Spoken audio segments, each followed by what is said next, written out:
Hi guys, I want to talk to you a little bit about the characters in Bud Not Buddy. So you saw through the background section that we are dealing with a storyline during the Great Depression. And I mean, a lot of parallels can be drawn to present day loss of jobs, sort of fear of the unknown. The main character is just someone I want to really call Scrappy. He's resourceful, he's optimistic, and it's really just, once again, most children's literature is this coming of age novel in which children really question things, current societal structures. And in this, Bud Not Buddy is really dealing, I would say, principally with the loss of his mother and having to grow up at a much younger age. This Todd Amos, let's go there. We can see him as this character that we sort of love to hate.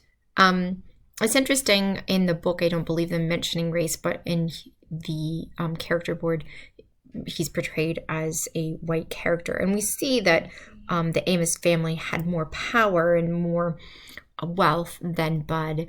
And we see this sort of power opposition, so it's not surprising that he would be depicted in this way. He's just kind of the kid that you love to hate. He's really mean, and then Bud gets him back. But he's that sort of archetype of a powerful character in the fact that things aren't fair in society. And if indeed he were white, we see that sort of racial inequality. I'm going to kind of skip Bugs because I didn't feel like he was that essential to the character. Just Bud does help him, sort of mentor him.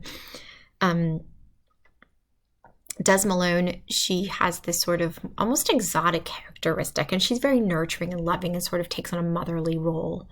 Lefty is kind of that person that came in and saved Bud when he needed it. We can see that he's part of a union, and what does that represent during that time period? But rights of workers and people sort of like your average Joe who was struggling. Miss Thomas has that, once again, nurturing nature. Herman Calloway, we really go along. I really, in the beginning didn't know, is this a love interest? Was this Bud's dad, or is it indeed, and it's his grandfather. And we sort of see these redeeming qualities in him. In the beginning, he sort of is staunch and rather emotionless and annoyed, if you will. And then, we see that he truly loved his daughter. Steady Eddie is just kind of one of those characters that's very endearing. And we bring in this idea of jazz and what it represents and the freedom that it gives to the people that play. And principally, those were African American people during that time period. So it's one of my favorites. I hope that you enjoy it.